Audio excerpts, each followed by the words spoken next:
right, we good now? You guys see it? All right, all right. Well, happy Thursday, everyone. Welcome to our weekly Safe Haven Sales Talk. My name is Ashley Gronberg. Most of you know, but maybe there's a couple new people on here who we may have not met yet, but welcome. Thank you guys for hopping on here. I think that taking these steps to get on these calls and get better every single week is just really the qualities of people who really want to see themselves win in this business. And so whether you've been in the business for a little while or you are new to this business, this call is where we gather every single week and just go over our week of success that we just had, and then how to go into the next week and just get 1% better. So showing up is step one, but you obviously want to be as engaged as possible. I love that I see your guys' beautiful faces on here. Thank you. That helps me to actually talk to human beings, even though we're here virtually. So appreciate you guys. If you want to take some notes, I think that would be a great idea here today. Like I said, if you have experience or you're brand new, I think that this will be a great call for you to just kind of understand the framework to getting the sale, whether you're in the home or over the phone. This framework will work. And I think Hadley was just kind of explaining right now, it's a great opportunity for us who have to stay home with kids to be able to sell virtually. But it is great to get out there in the field, especially as a new agent, to just kind of get that face-to-face experience. On the phone, sales, it can be tough because they can just hang up at any point. So you're really just, it's a push and pull kind of the whole time. It's a skill set you have to learn in being yourself, but at the same time, being someone who is on the other line that is getting the other person to stay on the phone and not just hang up.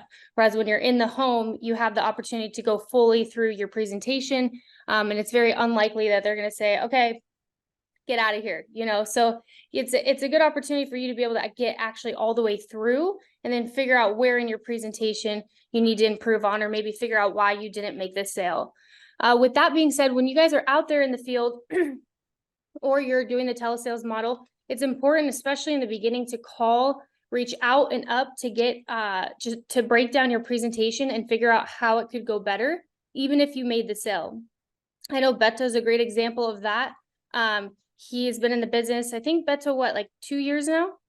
And he is one of our top producers here on the team. But when he makes a sale or doesn't make a sale, he's calling Gage and breaking down that presentation and getting better. And so Beto's someone who, just so you guys know, he's worked in the final expense. He's worked in general life insurance leads, gotten into mortgage protection and Medicare. So it's just a good example that over the course of 2 years, he's learned a different skill set and a different presentation, maybe a couple things tweaked here or there, but he's kind of done it all. And each time he's moved into a new one, he's reached out and up for help. So I just want you guys to understand that when you are in the home or when you leave the home, you're not bugging anyone by calling them. That this is what we're here to do. We want to help you win. So just know that when you're out there, we're going to be there to help support you along the way. Okay.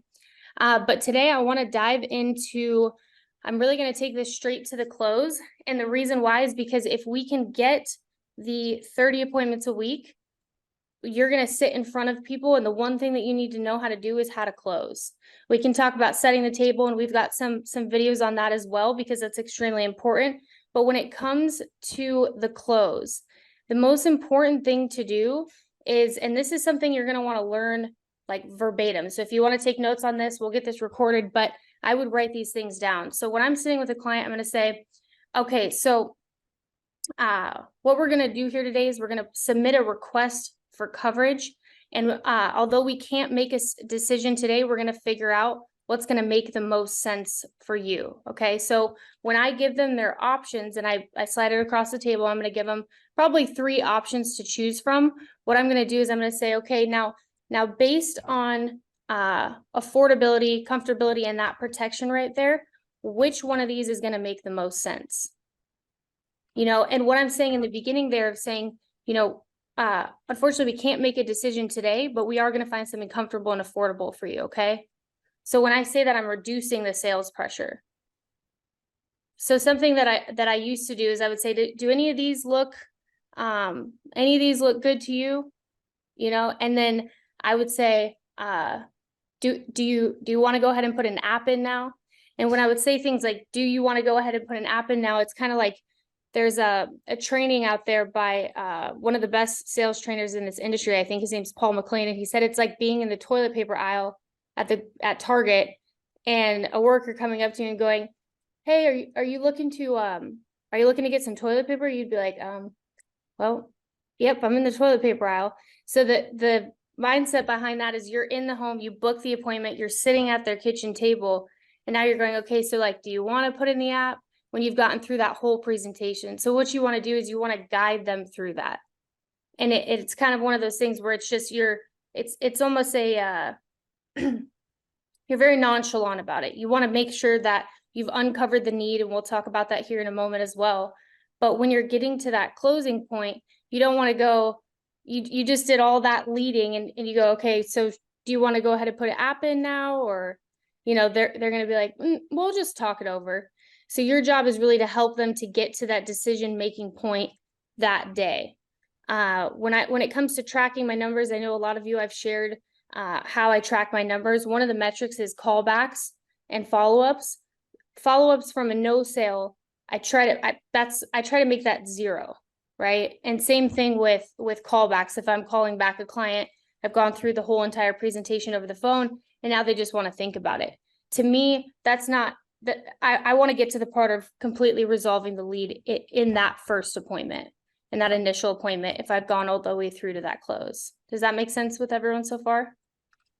So when you're saying to them, unfortunately, we can't make a decision today. This is going to be based on your health, and we have to submit that to the carrier. But what my job here is today is to make sure that we apply for something that is going to be that you're going to be in the lowest risk for. Okay, because what I see a lot of the times is folks are in a great policy, they're in a great plan, they're in a strong position, but maybe they were placed in a different rate class, and so it's caused their premium to be much higher than it should be.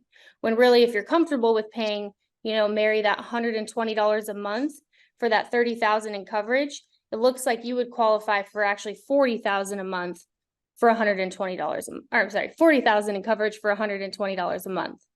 Are you guys following me with that? So an example of this is when we were in Arizona, Lauren was booking Lauren Gunn. You guys have seen her in the Slack. She was booking an appointment to meet with someone, and she said, oh, like he already had coverage, and she was kind of going back and forth with him on the phone. But you could tell as a new agent, she hadn't really seen the value in sitting with someone yet who had a plan. She's like, they're already covered, right? And so she got off the phone, and I was like, oh, they had coverage? And she's like, yeah, he's already covered. And I was like, that is the person you want to sit with. She's like, okay. I was like, just call him back. So she called him back, no questions asked. She's like, all right, I guess these people know what they're talking about a little bit. So she called him up. She's like, hey, John, I know you mentioned you had coverage. What a lot of people are looking to do when they already have coverage and they put in this request is just really strengthen their position. Is that kind of what you were looking to do? Yeah, okay. So you booked the appointment. Same thing in the home. If you're sitting in the home, you want to say, and this is the biggest thing, is instead of asking what are you looking for, you can say what most people are looking to do in your situation is just strengthen their position.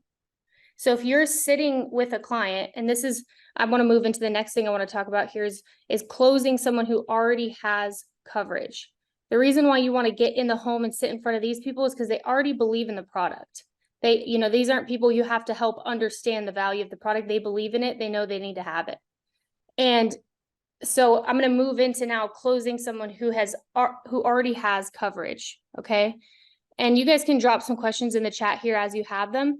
But I was thinking back to when I first started, especially when I was sitting with Lauren and we were going through that. And by the way, you guys, she ended up closing I need to back up and fill you in.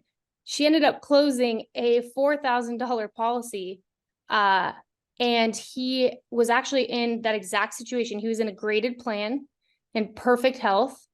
And so, she wasn't there bashing, the agent that was there before her or the company that he was with. That's a great product. That's a great carrier, right? And these are the things we train on. We're going to help them understand that they did something good and they made the right decision, especially if you're sitting with husband and wife right there, right? And so that's the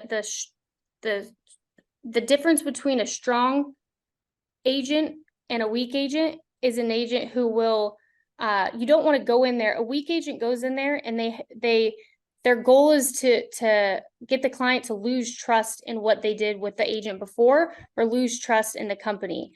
And I was thinking back to where I kind of pieced together the strong and the weak agent. And when I had first started out, when I would leave a home, I would call and reach out and up for help. What I would also do is I would listen to videos and trainings on YouTube, because they're everywhere. And we post all of our sales trainings out there as well, you guys, on our YouTube channel. But I would go on and I would listen to someone run a presentation, the same one I just did, whether it was mortgage protection, a final expense, and I would try to break down, maybe, or find a piece that I could improve on. Even if I was making sales, I was just trying to get better. And I came across a video. I remembered this morning when I was thinking about how basically all the steps of the close, what are different types of closes. And it was one, and it said, how to get your client to lose trust with their current company. And I actually listened to it and I was like, okay, this guy sells a lot of insurance. So I just was taking mental notes because I was driving. And when I went into my next appointment from learning that video, it felt very unnatural for me to use those types of tactics, right?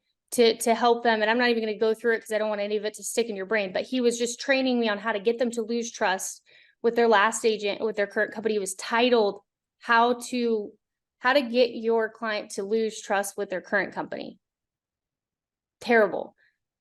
In my opinion, the way that this video went, it was really bashing the company, bashing the name, bashing the product, when really it was a sister product, sister company of what they were selling. So my goal is to always, when I'm sitting down, husband and wife, say, okay, John, it looks like you have this coverage here. That's great. It must feel really good to put something in place and make sure that Mary's taken care of when you're gone. And I'm not sure if you guys are aware of this, but not a lot of people have this done. And so what you've done is a good thing. And Mary, that must feel really good that John has taken the steps to make sure that you're protected. Yeah, no, he's really on it. He takes care of this kind of stuff.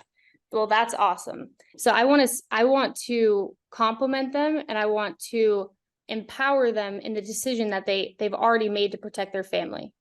Right. And so in doing so, then I'm just going to say, okay, so for most people in your situation, if you've already got everything covered, it's not really going to matter, how much coverage you get, because you're already covered. When that day comes, she's going to be protected. But what most people want to do in strengthening their position is they want to just put something in place that's going to have that's going to have the tax-free benefit, so that you're not affected by, we're good. Sorry. Sorry. What most people want to do is sorry, I lost my train of thought. My dog was just gonna throw up there. What most people are trying to do is put something in place that's just going to strengthen their position. And so whether that's $100 a month, $200 a month, what's going to be the most comfortable for you? What additional money are you going to want to put in to strengthen your position? Because I'm assuming what you want to do, Bill, is you just want to make sure that your benefit is tax-free, and you're going to get that right away, right? Okay, yes. So I want to find out how much more money they're willing to put in to get more coverage, right? And you're going to ask them to grab their policy, just like you're going to ask them to grab all their medications. You want to make sure that you're asking for these things and not just assuming, because you might come across one of those graded plans, or you might come across a banded policy from Globe Life, and maybe every 5 years it's going to go up. So you want to make sure that you ask for that coverage up front. And so when you're sitting down with the client and you're asking for them to go grab their box of medications or the big list that they have from their doctor, when they get up and go grab that for you, when they get up and go get the policy, when they get up and go get their driver's license and the voided check, when it comes to the close, if you've really been gathering information that whole time and truly working as a field underwriter, then it's natural for you to get to the close and make a decision with the client, right? But if you just kind of talk a lot and you get through everything and you're like, okay, so does one of these look good? A good phrase to use is to turn the paper to them, or if you're on the phone on a telesale, say, hey, I think Hadley was on the call when I did this about a week ago. I just said, hey, grab a pen and a paper. I'll wait. I'm going to give you these numbers to write these down, okay? Perfect. So I want them to, if I'm in the home, I want them to see it right here and it be in their hands. I'll even give them my pen and say, just circle which one is going to make the most sense for you based on comfortability, affordability, and of course the coverage amount. Again, John, Mary, my job is to just submit a request for coverage, make sure you're in the lowest risk class and that you're getting the most amount of coverage for what you're paying. Does that make sense, you guys? Is there any, if you guys want to drop any objection questions in the chat or anything kind of based on where we're at right now, I can kind of address those. If you've run across them, you're like, okay, Ashley, that sounds great, but I've gotten this and I don't know how to handle this. You can always drop those in the chat as well. Thank you, Teresa. Appreciate it. So Ashley, one of the things that I know, a lot of times a one leg, talk a little bit about a one leg appointment and the pitfalls of doing one legs. Yeah, that's great. Thank you for bringing that up, Billy. So basically, if you go to the house and when you're booking the appointment, just right off the bat, you're going to want to make sure that you say, like in my script, it says, okay, now was this information for you and a spouse or just for you? Oh, my wife as well. Okay, perfect. What's her name so I can put it on that packet that I'm going to get out to you guys? Mary. Okay, great. Perfect. So if I show up to the home and it's just John there, or it's just Mary there, I'm going to make sure that I go hit some drop-bys in between my next appointment and reschedule that appointment because I got to lay eyes on both. I got to make sure you're both here. Because what's going to happen, you guys, is you're going to go through that presentation and they're going to have to talk to their husband or wife. This is like one of those decisions where like maybe she'll come home with the TV on Black Friday and swipe the card at JCPenney, but this one is not like that. They're going to want to make that decision together, and you're going to want to make sure that this is a really great way to manage your persistency and make sure that you have low chargebacks. You're going to get chargebacks. It's going to happen, but a great way to minimize those is by making sure you're not sitting a one-legged appointment. You want to make sure all four legs are there.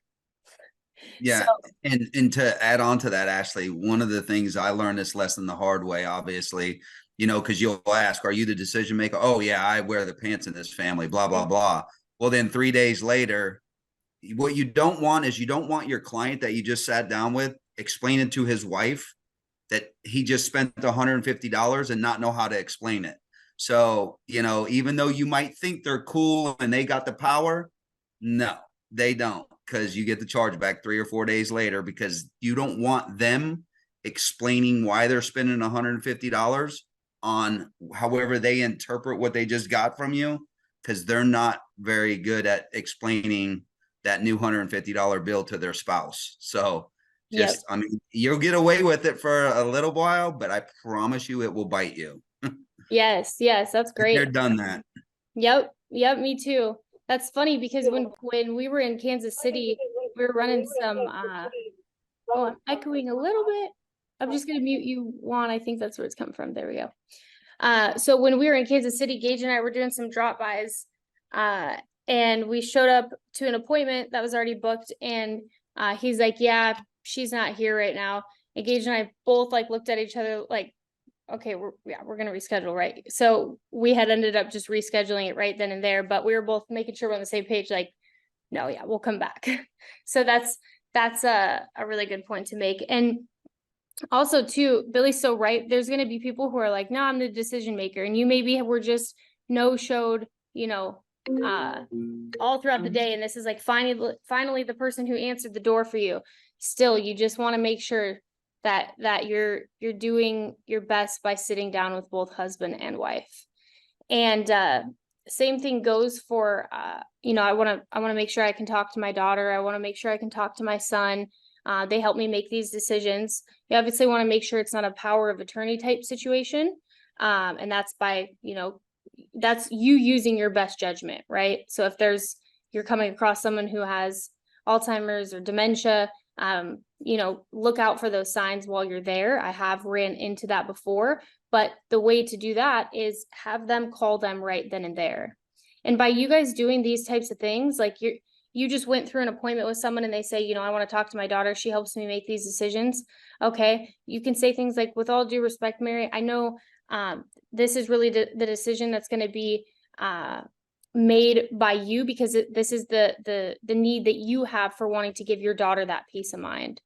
To put that in her hands, I don't think it's something really that you want to do. So I would challenge you to make this decision for her.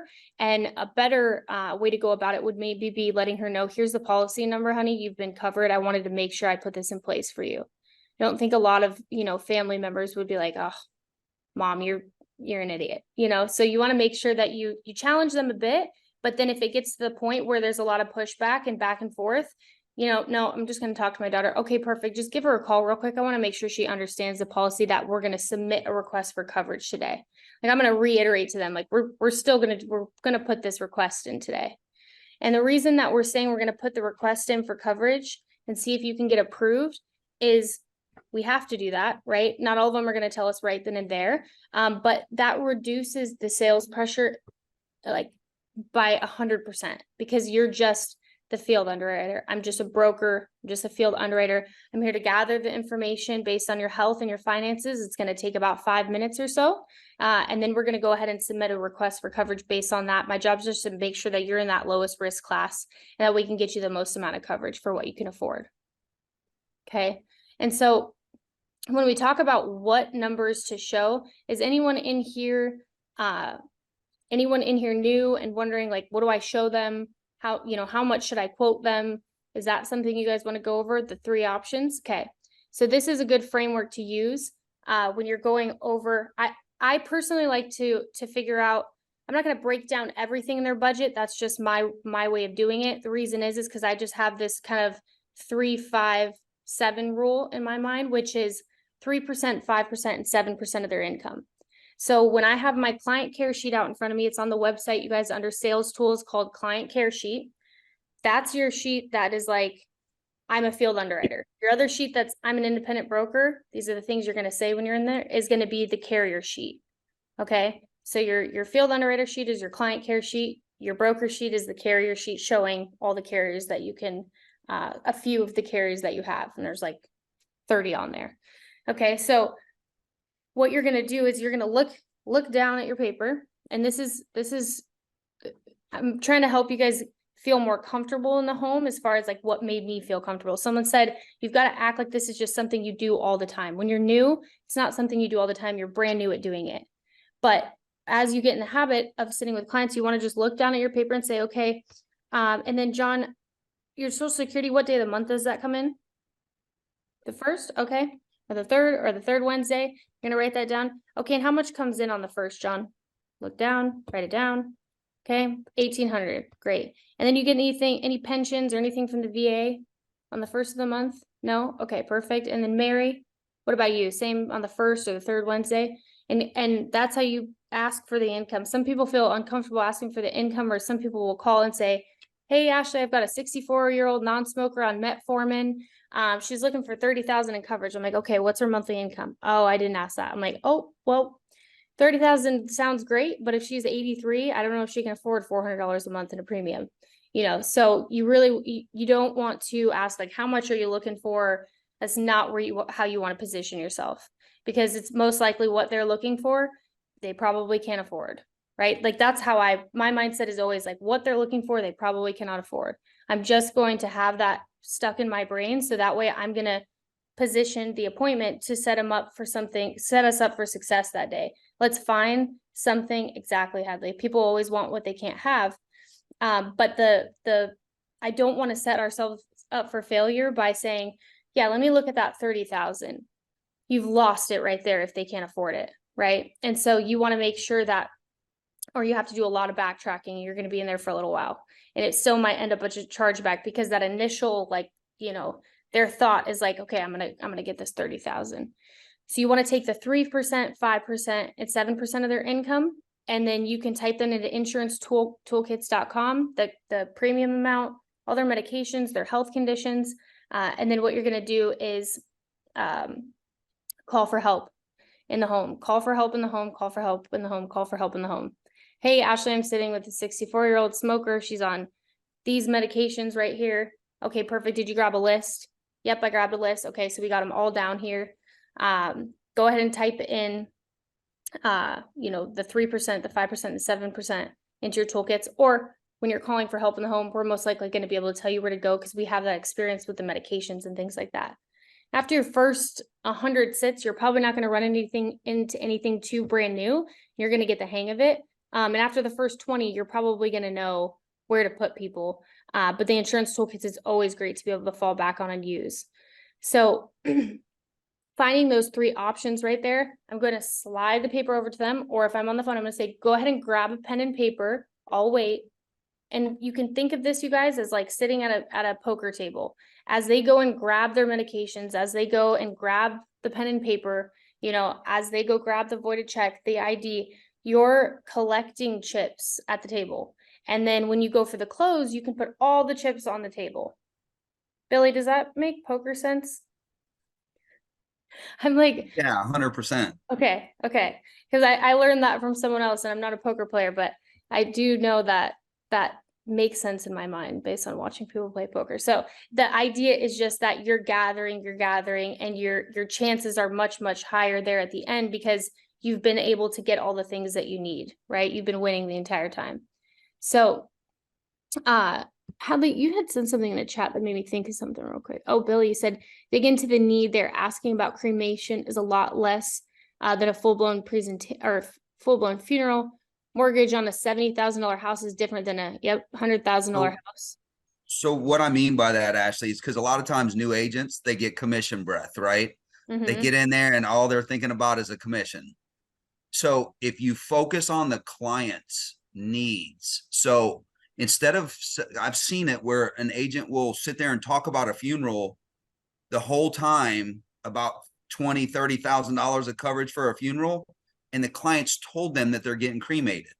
So you lose credibility if you continue to talk about a solution that isn't a problem to them. So hone in to what their problem is, what they're trying to protect, and focus on that, because like it leads into when you get to the close, there's no I want to think about it. They've already told you that they wanted to make sure that they had money for a cremation or a funeral or mortgage. They've told you, and you've walked them through everything. You're going to get the objections if you talk to them about $30,000 the whole time and they told you they wanted a $3,000 cremation.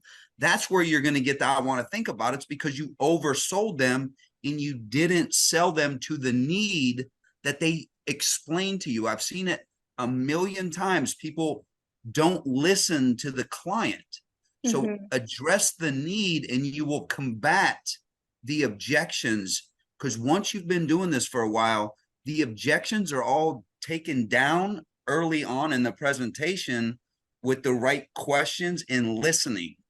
Because I've seen it. I've trained a lot of agents in home, and that's a common mistake that they make. Even on the phones, I hear them talk to somebody about $30,000 and the client is on a tight budget. They told you they're getting cremated. So instead of going for 30, go for 10, 15 and tell them how much extra money will be left over, and it's going to be much more affordable. So, focus on their need and then everything will fall into place. Yes, 100%. Because the need is solving the problem. The product speaks for itself. So when it comes to figuring out what their need is you're going to want to give them options first. When you're asking them, you're going to want to say things like, most people who fill this out are really just looking to cover, and this is like for a final expense lead, right, guys? So most people who fill this out, they're looking to take care of cremation, burial, just really cover those basic final expenses. And some people are really looking to leverage their legacy and just kind of protect what they already have. Which one of those sounds more like you? And you want to give them options. And then from there, you're going to want to pull out, okay, now who's going to pick up the pieces when you're gone? Who's in charge of taking care of everything when you die? And then when you get that beneficiary's name, you're going to want to use that throughout the appointment. Sprout and I were talking about the other day how both of us have a similar style when when it comes to kind of like the in-between conversations when you're talking with clients. Like we don't do a ton of small talk and like, oh, did you watch the the Chiefs play last week? Like, wasn't that crazy? You know, there's not a whole lot of that going on. It's more reiterating the fact that, you know, we're gonna submit this request for coverage today. You know, after they give you more information, okay, perfect, yeah, we're just gonna go ahead and make sure we submit a request for coverage today. Like, we're both kind of very redundant in that sense, but there's no as you get better and as you say those things over and over and you run more appointments and sit in front of clients, it's gonna feel you're not gonna get as many objections. Once you kind of work through those objections, you're gonna know how to kind of handle them on the front line before they give you them, right? It's kind of like dialing an aged lead, right? Like when we're sitting there talking to the client and they filled it out 30 days ago, I'm gonna tell them, you know, and thank you so much, John, for your patience. We have been a bit backed out in getting out these requests. But when you filled this out, you had put on there that you're a non-smoker. Is that right? Okay, great. So like, I'm letting them know up front, like, you may not remember this. Thank you for your patience. Like, I'm putting it in their mind that they probably don't remember filling it out. Right? By saying, you know, we have been a bit backed up. Thank you for your patience. My job is just to get this packet out to you that you requested here. Okay. And so what I want to do real quick, because one of the most important things is booking appointments for the week. If you know, we can get to the close part, we can, the only way that we're going to get there is if we have appointments on the books, right? And so the goal as a new agent coming on, or an agent who's really wants to get their sales up, is to have a schedule for your week and to stick to it, right? Plan to fit, or you fail to plan and you plan to fail, I think is what they say. So, and it's so true. So if you're going to be running in-person appointments, I know a lot of people on here are ready to hit the field.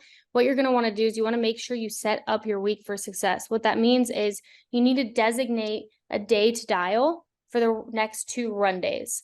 So write this schedule down. If you're a full-time agent, I would do everything in your power to follow this schedule. On Mondays, you're going to book appointments for Tuesday, Wednesday, and on Thursday, you're going to book appointments for Friday, Saturday. 2 dial days and 4 run days. And the reason is you do not want to book 3-4 days out. If you're booking 3-4 days out, it means that you need to improve on the phones, because they're not going to remember the appointment. There's going to be something that comes up, and it's a good chance you're not going to get in front of them. So the only goal of booking an appointment is to clear their schedule and book the appointment. The only goal of the phone call is to clear the schedule and book the appointment. That's the only goal if you're running in person. If you're running on the phone, to me, the only goal is to one call close. That is the only goal, because you don't want to be setting future appointments on the phone. Now, if like Hadley's done a great job of this, he's a telesales agent. He crushes it. You can hear he does not let them smoke screen him if he's going to be doing a 1-call close. He does a really great job. And if you guys aren't on here, he is dialing often, unmuted, so you can hear and listen to his presentation. He can tell if they're just giving him a smoke screen and they, you know, oh yeah, you know, we'll do this later. Let's book an appointment. And he can also tell if he can hear there's a car in the background and there's kids screaming in the background that, okay, they're probably picking up the kids from school right now, or they're going to soccer, whatever, you know, and he'll book a future appointment, but he will tie that appointment down and really work to clear that schedule. So if you're talking to someone who's a final expense lead, you're going to say, okay, now I am dispatched in Maricopa County. They only have me dispatched on Friday, Saturday, Armani. So it looks like Saturday they've got me a bit backed up. But Friday I have a couple openings. Do you have any doctor's appointments that you know of on Friday? Is that tomorrow? Yeah, that's tomorrow. It's Thursday. So, okay, perfect. No doctor's appointments. All right. Any family coming over, anything like that? No? Okay. Now I've got a couple openings in morning and afternoon. Are you a morning person, or you typically like to roll out of bed about noon? Perfect. Get them on the schedule. You're not going to say, hey, what time works for you? You sound like you have all the time in the world. You want to set yourself up as someone who has 8 appointments that day on the phone, because you're going to be dialing all day and you will have 8 appointments. So I'm really booked up on Saturday, but on Friday, it looks like I have a couple openings. I can do a 12 or a 1. Which one do you want? This is after you've cleared the schedule, right? 12 or 1, which one do you want? And the idea is to stack up your schedule as much as you can. Not the idea, the goal is to stack your schedule as much as you can for one of the days and then move into the next day. And only 2 days out. So if it's Monday, the latest you can book that person, let's say, is Wednesday at 9 p.m. You're not going to be booking into Thursday, Friday, Saturday, none of that. You want to make sure it's only going to be those 2 days. They only have me dispatched in your area. It looks like, Mary, on Friday and Saturday. Okay. And you would be surprised too, once you book those 13 appointments and you've got 2 left, you'd be surprised you can fill those last 2 spots that you have available. And you'll just get better and better. Yeah, posture is everything. Absolutely. Making sure that they know, hey, look, if you can just give me about an hour window, give or take. Sometimes I can be running a little bit ahead, a little bit behind from appointments based on the families I'm seeing, or sometimes the traffic gets a little bad in the area. So give them that hour window, give or take. That way you have that flexibility. If you have someone who no-showed you and now you're going to go hit door knocks for an hour and you end up getting in the home, you never want to have the opportunity to get in the home and then go to your other appointment. Because what if they're not there, right? If you're right there in front of one of your leads, whether you scheduled an appointment or not, and it was the hardest appointment you ever booked, you're right there. So you want to get in the door. And then you have that hour window, give or take. Does that make sense? Okay, so I want to run through real quick with you guys. I'm going to go over this script, and I want you guys to pay a lot of attention to the beginning of the script. David, you want to role play with me real quick? All right, let's go. All right, let's get into it. Let's do here. You know what? Real quick. Let's do.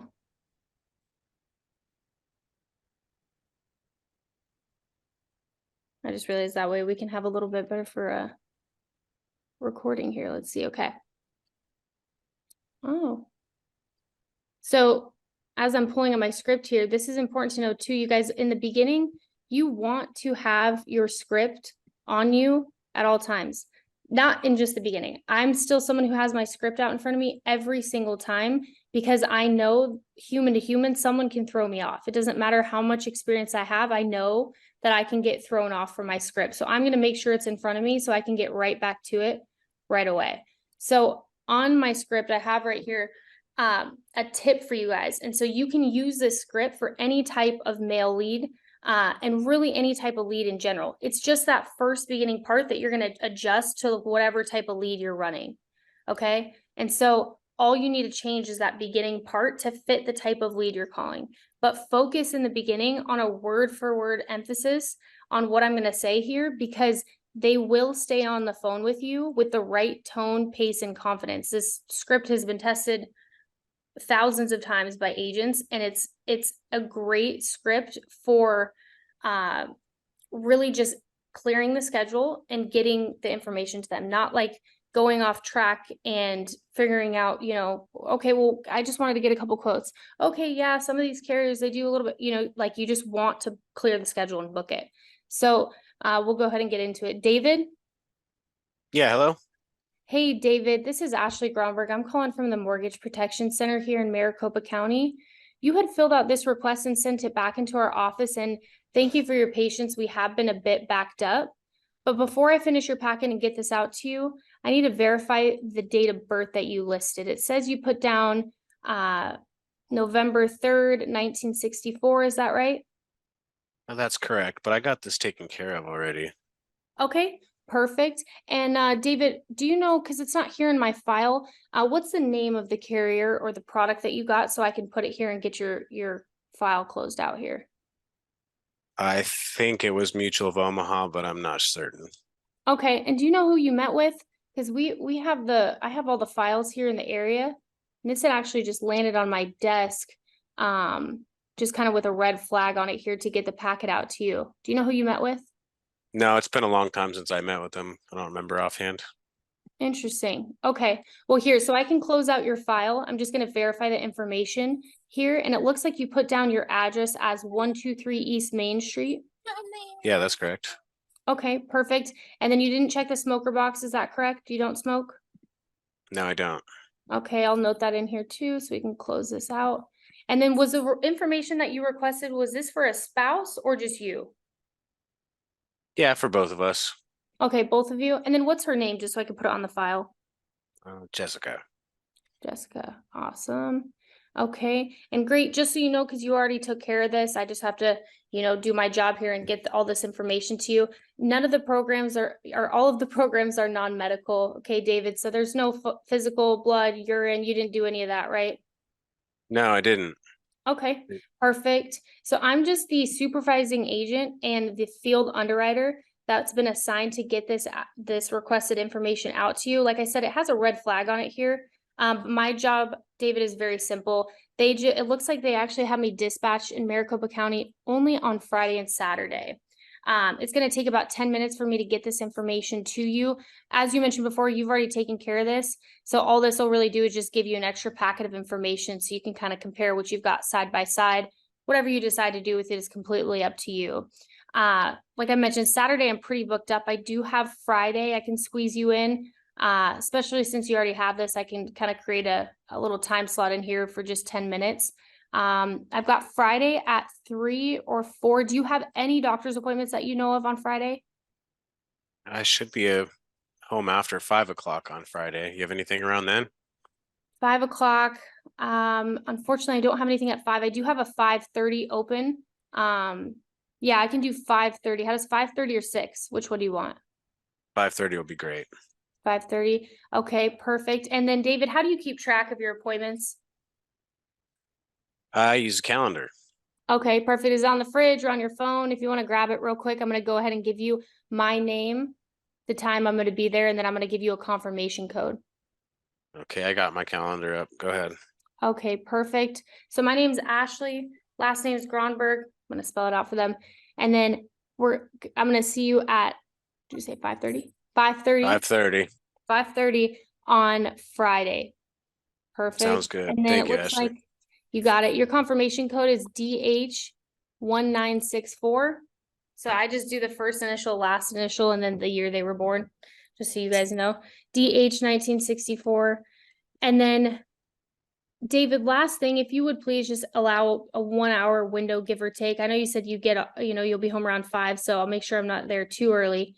But I've got about 8 families and packets to deliver. Sometimes I can be a little bit ahead or behind schedule, but I do look forward to helping you and your family. Right on. Thank you. Yeah, That'll you work. got it. And then David, I will be driving a white Jeep. And so just look out for me. If you see me driving past the house, give me a ring. If I need any help getting there or figuring out, how to get in front of your house, I'll give you a call. Okay, thank you. Yeah, take care. So the goal right there too, you guys, is like with the type of car you're driving. I actually loved when I learned this before. You're helping them visualize you coming to the house. So when someone can visualize you pulling up, it will actually I guess it stores better in the brain, which makes a lot of sense actually, because you can kind of picture it. So little things like that, right? But you want to make sure that when David gave me that objection right there, I just went back into my script, and I still addressed that they already had it taken care of throughout the script. But I was really just letting him know that, hey, like I'm just doing my job here today. And as you get more experience, you're going to get better and better. You're not going to book every single person that you talk to, but if you can learn the skill of acknowledging what they say, complimenting them, asking questions, that's really just the thing that you have to learn. And that only comes through practice, because a lot of us want to just get right into talking about what we do and just kind of, talk. But the goal is to always end with a question, always asking a question. And there's different times in the script where you're going to learn, like I know exactly where I lose people. If I get off track, if I say something different, I know where I'm losing them. And so you're going to get more familiar with where you're losing people at. But the most important thing that you can do here in the beginning is you just have to get out there and you have to get more at bats. You have to get the practice in. This isn't something that is just going to come naturally. It takes practice. It's not rocket science. It's nothing that is too complicated. It's just the practice that it takes to learning how to navigate these clients. Because my mindset when I'm going in the home and when I'm booking appointments is like, they want to be doing something else. So I'm just trying to get my job done, you know, and I think, David, you had said something in the chat and I wanted to bring this up and then we'll go over the numbers. And I hope this has been helpful for you guys, but you said something that made me think, oh, people always want what they can't have. This is the last thing I'll leave you guys with here today is people want what they can't have. That's where you're gonna, that's the point where I was talking about at the very beginning is you're just gonna reiterate to them, hey, look, we can't make a decision today, but God forbid we get a denial on this submit for request, this coverage. Like I mentioned before, I've got these other 30 carriers right here. So we're gonna find something that's gonna make sense for you. So don't be discouraged. Like that's a big takeaway. And you want to make sure that you provide them with that. And that's a little bit of like the sales part. Okay. So I hope this is helpful. If you guys have any questions at all, you can drop them in the chat, but I will go over our sales numbers for the day. I appreciate you guys being on here. Drop 100 in there if y'all got some good takeaways and gold nuggets from Ashley today. I thought that was great, Ashley. It's always a great reminder just hearing how simple you can really keep things and just get that many at-bats. Yeah, absolutely. Thank you. I appreciate that. It's 100%. so true. It's just a practice. You want to practice how you play. And with that being said, you know, when you're just when you are a student of the game, it's just you're constantly just running through your script, you're listening to videos, you're re-watching these trainings, you're taking notes that the same notes you took before, but something else is going to stick this time. And I've been in the business 5 years. I still listen to trainings. I listened to my favorite trainer this morning before I got on here to make sure I'm like, oh yeah, that's something I love that he says. I'm going to make sure that I say that.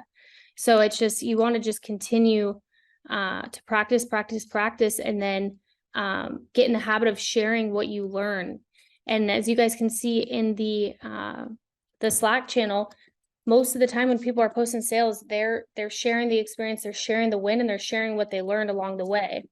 And so don't forget to cheer each other on in the Slack channel. I know we talk about that a lot, but it is so true what Gage says is it does not just take 1 hour to make that sale. It's a lot of blood, sweat, tears. It's a lot of work to get to that sale. And there's nothing better than seeing that you've got a cheer or a team behind you cheering you on. So we really appreciate if you guys can get in there and make sure you keep your notifications on. I'm going to pull these numbers up. Sorry, guys, take me a second to get this up. There we go.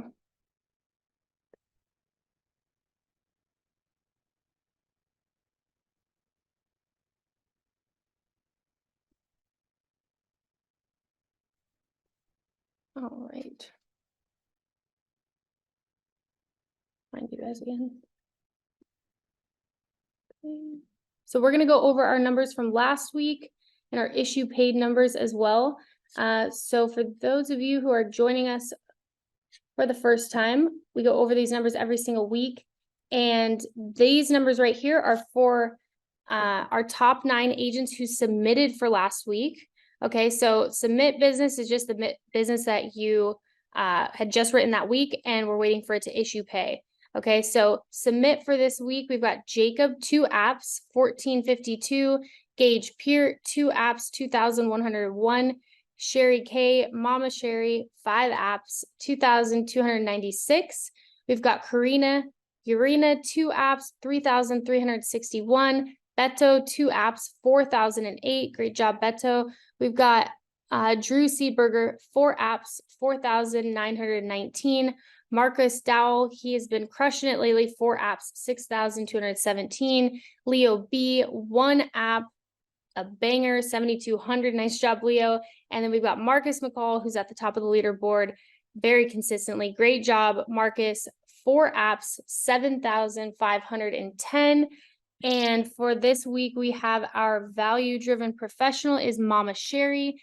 Every week, you guys, we announce one of our VDPs. This is Mama Sherry this week. We like to see a high app count. It's always a great feeling to get great, high AP, high annual premiums. But what we like to see is that we've got people out there consistently closing and helping families. So great job, Mama Sherry.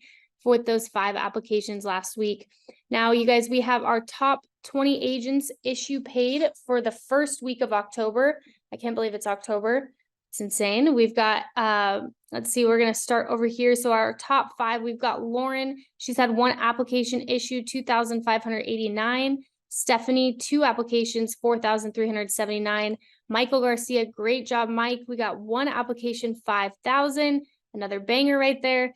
Then Miss Mama Sherry, if you can see, her submit from last week was 5 apps, 5,000, and now she's issue paid already into week 1 with great momentum, 6 applications, 6,270. And then Drew Seeberger, 4 applications, 9,301. And I believe number 1 is Drew is number 1 from the Kansas City trip that we took. So he was out there. I know there's about 5 or 6 people I was on a Zoom with yesterday, Angelica and her group. And I was talking about the KC trip where we had our aged mailers, and they were all sales from door knocks. So if you are having trouble on the phones, get out there in the field, hit some door knocks, make sure you optimize your route. But there is, if you get out there and you hit 30, 40 door knocks in a couple days, it would be really hard to believe that you wouldn't come across a laydown in a sale. Absolutely. So great job, you guys. Our first week of October. And then here's those finest 5 again. We've got Drew, number 1, Mama Sherry, number 2, Mike Garcia, number 3, number 4, Stephanie, number 5, Lauren. Way to go, ladies. We outnumbered them this week. Let's go. And then speaking of the ladies, we have our top 4 Medicare girls here this week, or women, I'm sorry. Karina, number 1. Great job, Karina. She crushed our call on Monday. We had a Medicare call. So for those of you who are joining us on the health side of the business, you are smart. I'm excited for you. And we'll see you on our Monday call at 8 a.m. Number 2, Tamra, awesome job. Number 3, Lauren. And number 4, Mar. So you guys see these ladies throwing up not only Medicare sales, but some life as well, getting ready to go into AEP. But these ladies have put a big focus on the health side of the business, and I'd love to see it because in a couple of years here, they are going to be stacking on their renewals. So if you're looking for that residual income, make sure you're diving into the health side of the business as well. And if you have any questions on that, reach out to Billy, Gage, myself. We've got a system down, and it's our second AEP, but our first one where I think we've got some bearings on. So we're excited. This is that call on Monday for our Medicare call, same place, EF dials. And then it's going to be 8 a.m., 10 a.m., and 11 a.m. And then we have got Todd and Rick here. This phone number right here, you guys can save. We've got, I don't know if we have that other slide up here. We'll make sure we get this out to you guys if you need it, but we have David Hadley on our call right here too. David, if you can drop your number as you always do in here. When it comes to advanced markets, you guys, I think we overcomplicated it a lot of times. On our sheet that we have, our client care sheet, it's going to ask, do you have anything that acts like life insurance? You're going to ask that, and then you're going to say, okay, 401k, stocks, bonds, mutual funds, anything like that. 401k, okay, great. We're going to handle what we're going to handle here today on your mortgage protection or your final expense. But what we're going to do is we're also going to make sure we can review and make sure that you're in a good position for retirement. But we'll handle that at another time. You can get that information. And then what you're going to do is you're going to get that information if you're brand new on this side of the business, and the advanced markets is just kind of a new world to you. Give up David Hadley a call, let him know, and he will help you bam fam. Book an appointment from an appointment. You'll book an appointment from an appointment. Tell him you'll meet him another time to review that. And then he will help you and guide you through how to position that appointment. And I think he's even willing in some cases to actually help run the appointment for you. So that's a great way. David, I'm going to give you the floor for like 2 minutes here. And just sorry, he just picked up his daughter. What's up, Hannah? He's going to just kind of break down. Yes. She's my little helper and they listen in. They're sometimes a distraction, but they're actually pretty good lure for clients too. Because I let them know I got kids at home and noise in the background and I'm human just like they are. So then they trust you a little more. I love You it. know, and when you guys were actually, and Ashley, that was such a simple breakdown too of how to like position when you're selling people their options, right? And presenting them. You're going your 7, your 5, and your 3%. And when you're kind of gathering those things, another way I'll do it too is like disposable income, because somebody that has $10,000 of monthly income and $9,000 of monthly expenses only has $1,000 left over. So if you go and present that person some options, they don't have as much money as the person that only makes $6,000 a month but only has $2,500 of bills, right? One saving $1,000, the other's 3,500. So a good question to ask when you're sitting down before you're presenting options is, Ashley, what do you have in place currently that would act as insurance if you died without this coverage? This can entail anything like 401k, IRA, any type of retirement accounts, cash, checking, savings. And then they're going to cover this stuff. And if you guys are willing to ask this stuff, like they will give it to you. And, you know, before presenting, like even your stuff, like, you know, you let them know up front, like, hey, today the carriers require me to ask you some basic questions about your health and your finances to see what you medically and financially qualify for. Because what everyone qualifies for is always different. So it just sets you up to go along the appointment, ask these questions, and then after you've closed the deal, because you don't ever want to forfeit what you're there for, you want to seal the deal, give them their final expense, their mortgage protection. But then at the end of that appointment, now, Ashley, I know we took care of everything today. We got your $350,000 mortgage there protected on the house. You did mention that you actually had a 401k from your last job of that 150,000 bucks just sitting there. We actually work with a team of retirement specialists. I'm going to book a meeting just for them to give you a quick call to make sure that we could protect you from any type of unnecessary market loss. It looks like I have a 1:30 and a 4 o'clock spot. I can have them give you a call tomorrow. What works better for you? And you're just being very assumptive and letting them know 2 times. And the person that's giving the options is always in control. Yeah. So like, but if they feel like they have options, then they think they're in control, right? And it's a really easy conversation. I won't go too much down the financial rabbit hole of like how to find all this and what products you're steering them towards, because we'll do that on like a strategy call after we discuss like where your client's at, you know, just to not overcomplicate things. But you guys, generally, agents are going to earn like 5 to 7% on helping people out with like a retirement account. So if you find somebody with a $500,000 401k and you only get 5% of that, you're literally going to get $25,000 for helping them do that. There's so much money in advanced markets, but people just don't ask those couple extra questions. What do you have in place that would act as insurance if you died without this coverage? And then they're going to tell you checking, savings, IRAs, 401ks, 403bs. Maybe they got cash. Maybe they got a few rental properties and they're about to sell one. You know, all this is great, relevant information that if you bring it back to me, I'll help you guys build a case. If you're already fluent with that kind of stuff and you know how to pitch them, you can just call Rick and Todd. They'll help you build an illustration. They just won't help you present an appointment and actually guide you through that. In the event that you need that with you, I actually referred my first 20 appointments to somebody that really knew what they were doing.